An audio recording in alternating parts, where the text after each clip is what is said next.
तो जोहार के सनम को केकेडी ऑफिशियल यूट्यूब चैनल पठा खन आर मिटा ना ब्लॉग वीडियो रे सगुन दाराम। तो गते को तबो कला कबना करता सिन पहले जोथो गे नपा बड़ा गमना करता से पूरा नपा रे बतान मा आर नितु ना जाचरा को नेवता हकत बना उदलते आर उदल रे ना चेलका बापला ओड़ा कना हुयो कना चेलका मा जोतो देखावना आर वीडियो रे तबो कंटिन्यू गठान मा वीडियो पे कुछ अखन लाइक शेयर सब्सक्राइब तन पे आर जहां के जदि पे नाव गया बेल आइकन दबाव करता एनखान अपेटन आमा जगह नंग नावा नावा वीडियो हेज दाड़े तो दरबन जस्ती बाम लोग ते ना वीडियो स्टार्ट कर ले।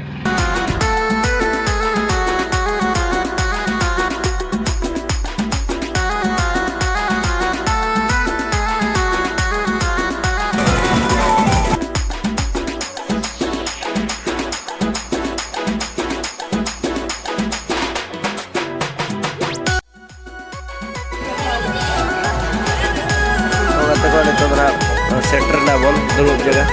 और मचिकना पचिया रखा तो बिल कर बोला तो दुलुक और अपन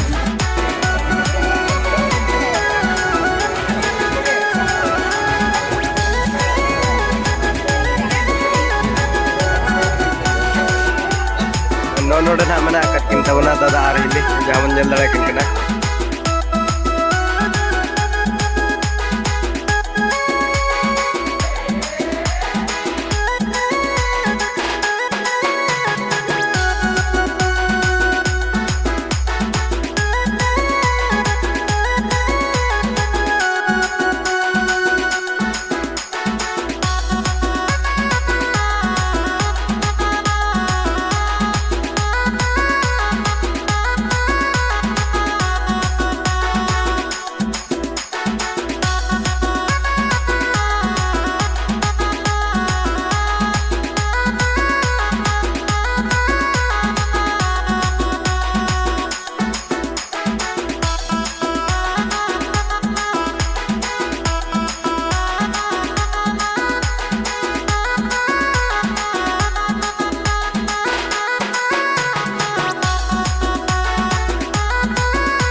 पूरा ना गते को नोता ना जमन्यो ना पूरा चलू कान तबना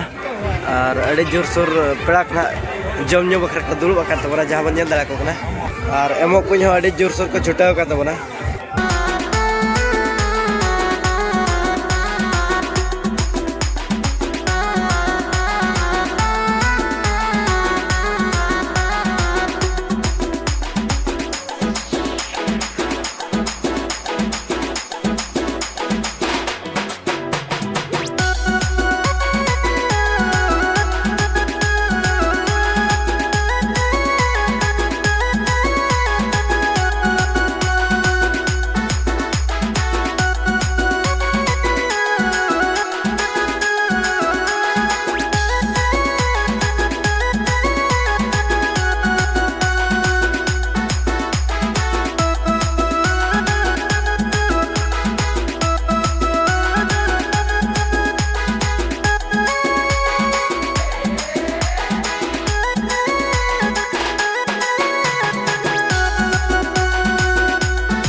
ᱫᱚ ᱱᱟᱭ ᱵᱟᱝ